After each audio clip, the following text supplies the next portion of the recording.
interesting and so high grade. Oopsies. Never mind.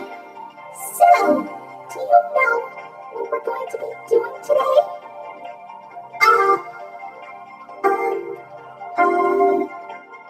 A review? You betcha! Are you excited? Because I'm excited. Well then, here we go. This is our first review. Welcome to Pooh Corner. It's a good place to start, huh? But wait, I heard about this show. It's, well, don't worry, Orange. Please just calm down. It's okay. Oh, I don't want to hear about it anymore. Please, I don't like this show. I want to go home now. Can we just skip this review, please? Please? Anyway, let's continue with the review. Well, first of all, it looks like an innocent Winnie the Pooh show, huh? Well, it is. It's worth noting that this is the very, very first Winnie the Pooh TV series. And as you can see, it's live action. Who doesn't love live action? Okay. Let's play it straight. Let's just take a look at some of the differences. The biggest difference is Winnie the Pooh himself. He looks like Winnie the Pooh, only some people think he's creepy looking. Well, the cartoon Winnie, he's kind of cute. As you would expect, that's his regular appearance. But the live action part of Pooh Corner, he's kind of, well, dare I put it, a little bit unnatural. I mean, his head seems a little too small, obviously because it's a costume, and people don't have that big of a head. And I don't know, just seeing him walk around in like full body when there's somebody in the costume, it's just, I don't know. And don't even get me started about those eyes! I don't know why they made his eyes look like that, but I guess it's just so he can blink. Who can blink without those? And does anybody know what they all look like? I assume they look like something. It's probably because of how low budget they are that they can't really afford to make them look so good. You are ignoring! Piglet is, well, he looks kind of cute. I'm pretty sure that the person who made these costumes had to make sure that they fit the people, were able to have their heads and their bodies be perfectly fit. But piglets, I wonder how small the person in the piglet costume was. Probably a little person or something? I don't know.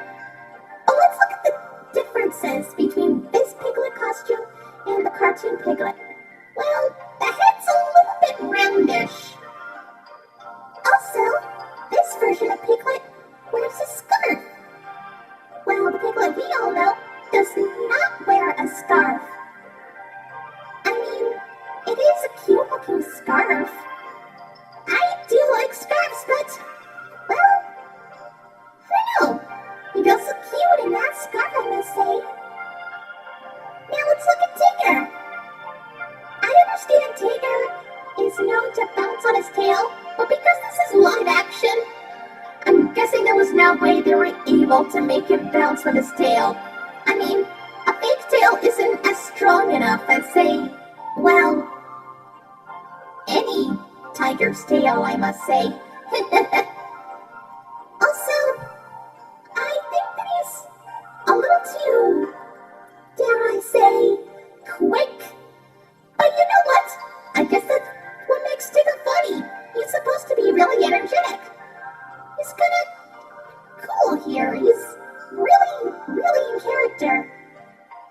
only difference is that instead of a pink nose, he has a black nose. I don't know, maybe they didn't have enough pink fabric to make the nose when they were making the costumes. Oh well. Now as for Eeyore, he is considered to be, well, an old gray donkey. As he is. But the thing is about this version of Eeyore is that he's less depressed and more cheerful. Also, I don't know if this is tied to any of the other stuff, but he really likes to eat thistles.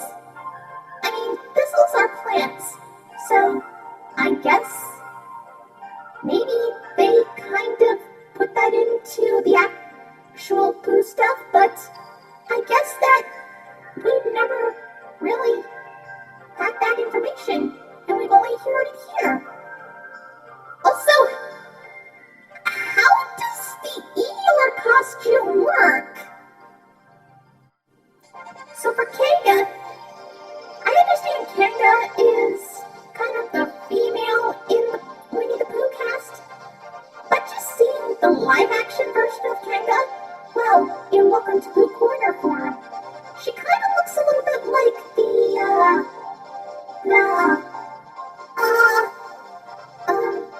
alright, let's move on.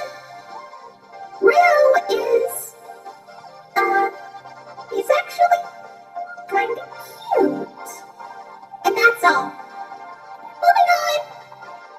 As for Rabbit, okay, going back to the costume proportions, and, well, the reason why they look like this is so they can fit the person in the costume. But for this, I feel like Rabbit looks a little bit too, wide. Well, the cartoon Rabbit is more, well,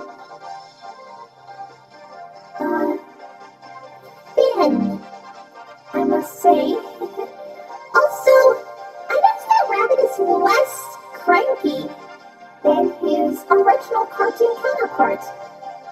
Maybe the people who make this show just don't like Rabbit being a jerk. Finally, we have Owl. Owl, well, I'm guessing he's more of the, I don't know, he does have the gag of, or the running gag, I must say, much like Eeyore with the thistles. He likes to talk about his relatives. But you know what? Well, I'm guessing that's kind of a thing he could do. I mean, yeah, sure, he can be very mature and wise, but, yeah, just hearing him talk about his relatives is kind of amusing, I guess. But, yeah, I'll stick with that. I can understand. G. Green? I never knew that the characters had some interesting looks and personalities. It almost felt like that I missed something from the original stuff. Or should I say, the actual stuff that's been around for the longest. I know. And you, on the other hand, always respected them as creepy. But if you keep on looking at them, they might not seem creepy at all. They're actually kind of cute. And really funny. Yeah, sure, it might be pretty low budget. They probably didn't have enough money. But I see them as just okay. They're supposed to be pure and sweet and adorable. And they are, just like in here. I'm not sure about that, because look at this. PSAs with hair? Exactly. PSAs. We need to talk about them. Why are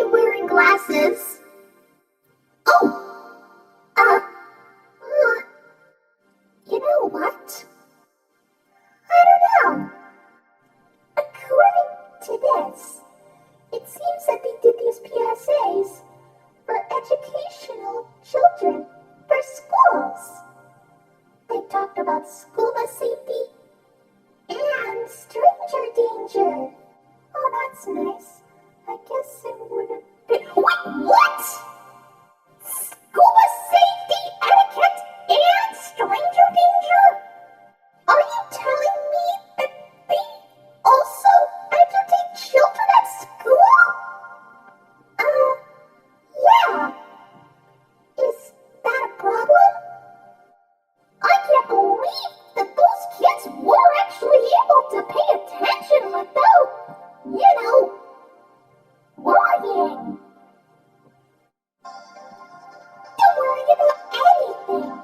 You see, Pooh's Great School Bus Adventure is a 13-minute long PSA that was released, I believe, in 1984. It taught children all about proper school bus etiquette. Well, what the plot is that the gang boards the school bus to deliver a forgotten school lunch to Christopher Robin, which I believe is the only time he was ever addressed to in the show. Anyway, while on the bus, they talk about what to do and what not to do in terms of school bus safety. This includes not running in front of the bus, not going under the bus, and don't eat or drink on the bus. Proper safety, school bus stuff, all that kind of, stuff like that. I mean, it's not really that popular.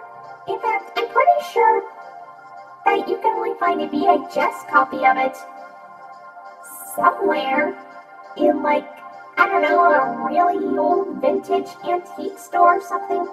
Some kind of thrift shop. There's no way you're able to find it in a library anymore. Unless you look hard. Really hard. I mean, come on. I feel like this is probably one of the most jarring things I have ever experienced from Winnie the Pooh, but there's more.